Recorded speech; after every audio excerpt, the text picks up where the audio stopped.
তুমি আমায় কোনো কষ্ট দাও না সোনা। ঠিক বলছো। হ্যাঁ আমি ঠিক বলছি বাবা। আচ্ছা, আমি জানি না, আমি শুধু তোমার কাছে কৃতজ্ঞ থাকলাম সারা জীবনের জন্য।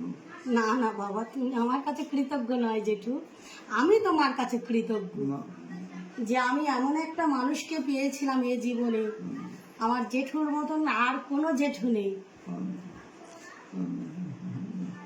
ওই যে দাঁড়িয়ে আছে, দেখো হাসে। হয়তো তুমি কাঁদছো কেন সোনা? আমি জানি না, তুমি কাঁদলে যে আমাদের ভালো লাগে না। সে তো সত্যি কথা। তুমি কাঁদছো কেন? আমার বাবা আমার জন্য কষ্ট পাচ্ছে, বলছে সোনা আমি তোমায় কোনো সাহায্য করতে পারবো না। আমি আরতি কাজ করছে, তুমি কাজ করতে পারছো না বলে কষ্ট হচ্ছে?